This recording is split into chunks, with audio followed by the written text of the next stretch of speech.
क्या निर्मल महतो दादा से आप आशीर्वाद भी मांग रहे 2024 के चुनाव में? हाँ बिल्कुल, मन से उन्हें आशीर्वाद भी मांग रहे हैं कि हम लोग भविष्य में जो राजनीतिक परिप्रेक्ष्य है झारखंड का, उसमें भी हम लोग अगर मजबूत हो पाए तो निर्मल के सपनों को साकार करने में और सार्थकता होगी। क्या सीएम बनेंगे आप? देखिए, ये तो हम चाहेंगे कि सीएम कोई व्यक्ति ना बने, क्योंकि व्यक्ति को कभी भी नष्ट किया जा सकता है।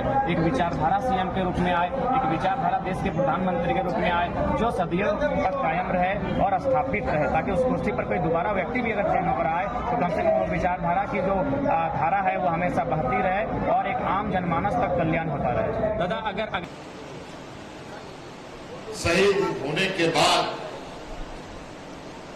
आदरणीय दिसोम गुरु शिबू सोरेन जी ने उनके आदर्शों को लेकर उनके सपनों को और उनके मंजिल तक पहुंचाने का काम किया, जिसका परिणाम है आज हम लोग एक अलग राज पर। समय बदलता गया, आंदोलन की पार्टी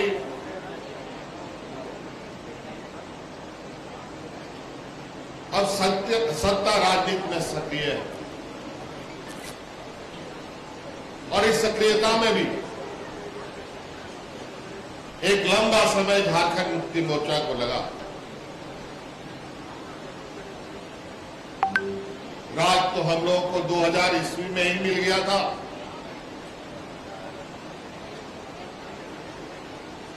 लेकिन राज अलग होने के बाद सत्ता ऐसे लोगों के हाथ में चला गया जिनके साथ हम लोग सदियों से लड़ते रहे। अगर मौका मिला आपको झारखंड की सेवा करने का तो झारखंड के लिए क्या करना पसंद करेंगे? देखिए, सबसे पहले जो हमारे शहीदों का सपना था उन सपनों को साकार करेंगे। और मैंने स्पष्ट कहा है कि हमारे भारत देश की बात कही जाए तो यहाँ विभिन्न राज्यों से बनकर हमारा भारत देश बना है। उसी में हमारा एक झारखंड अनूठा राज्य होता है, 40% खनिज संपदा देता है। तो हम लोग का प्रयास होगा कि इस राज्य के अंतिम व्यक्ति तक विकास पहुंचे, अंतिम व्यक्ति तक में समझ हो कि राज्य किस लिए बना है, राज्य का नीति नियम क्या होता है। तो ये सारी व्यवस्थाएं हम अंतिम व्यक्ति तक ले जाने का प्रयास करेंगे। सबसे बड़ी बात जो मैं अक्सर कहता हूँ कि एक ऐसा व्यवस्था कायम करेंगे जहाँ समाजवाद का सृजन हो, समाजवाद का विस्तारीकरण हो। हम एक ऐसी व्यवस्था दादा, इसी झारखंड में शहीदों को शहीद का दर्जा दिलाने के लिए आखिर आंदोलन क्यों करना पड़ता है? देखिए, ये बहुत बड़ा दुर्भाग्य का विषय है कि जिनके कारण आज मुख्यमंत्री बने हैं, जिनके कारण ये लोग आज सत्ता का सुख भोग रहे हैं, आज उनको अगर दरकिनार करके केवल उनकी जयंती और पुण्यतिथि में अगर पुष्पांजलि करके माला चढ़ा के अगर राजनीति करते हैं तो ये दुर्भाग्य का विषय है। इसलिए मेरा मानना है उन्हें शहीद का दर्जा मिले, अभी तो विधानसभा परिसर में उनकी आदमकद प्रतिमा स्थापित की जाए, क्योंकि झारखंड राज्य के पन्ने को पलटा जाए तो सबसे बड़ा शहादत किसी का है तो निर्मल महतो का है, क्योंकि जब उनकी शहादत हुई थी इस राज्य के सबसे बड़े लीडर थे, क्योंकि झारखंड मुक्ति मोर्चा के वे सेंट्रल प्रेसिडेंट थे।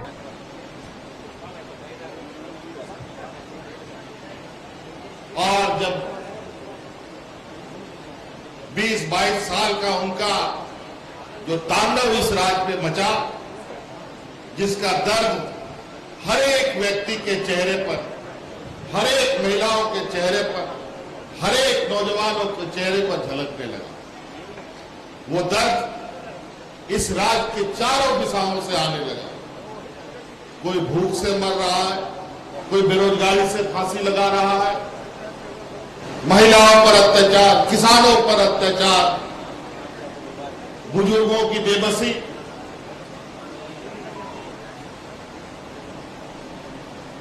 बड़े पैमाने पर राज्यों से दूसरे राज्यों में लोगों का गुजर बसर करने के लिए जाना, मानो एक नियति सी बन गई थी विगत 20-22 सालों में। अंतोगत्वा झारखंड मुक्ति मोर्चा ने फिर से यह निश्चय किया कि राज तो हम लोग लड़ के लिया, लेकिन जो सपना हमारे शहीदों का था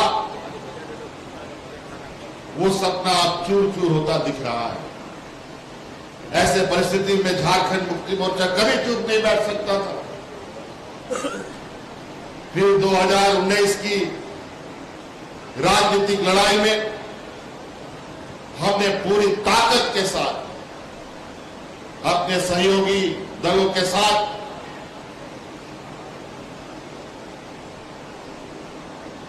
इनके नापाक इरादों के साथ जो तत्कालीन सरकार थी उसके खिलाफ हम लोगों ने बिगुल फूंक दिया और 2019 ईस्वी में इनको सत्ता से बेदखल कर आपकी सरकार हम लोगों ने बनाने का काम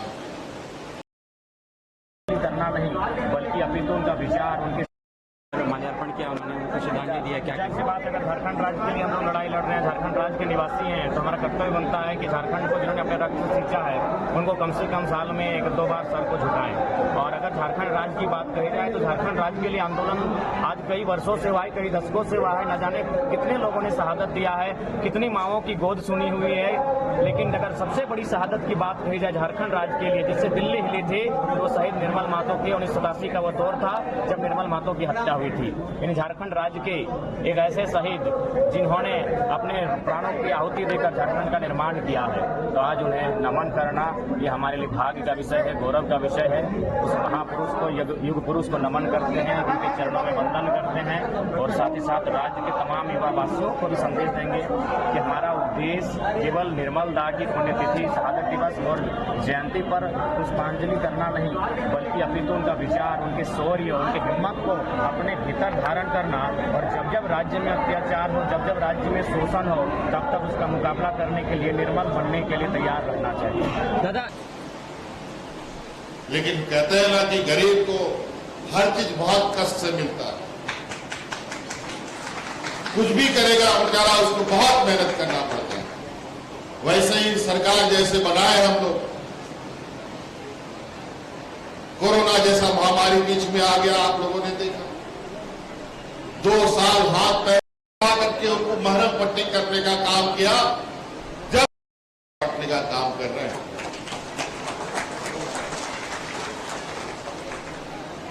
आज इन सब काम को देखकर हमारे विपक्ष, भारतीय जनता पार्टी का लोग एक कई प्रकार है, जिस दिन से सरकार बना उसी दिन से सरकार गिराने में लगे। आज उनके पास कोई मुद्दा नहीं है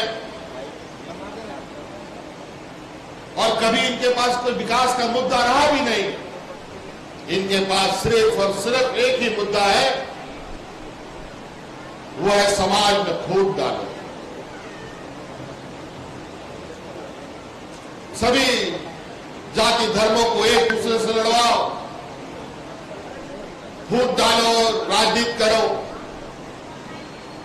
और आज जिस तरीके से देश की स्थिति इन लोगों ने बना दी, देश का पूरा पश्चिम उत्तर सभी जगह आग लगा हुआ है। मणिपुर की कहानी आपको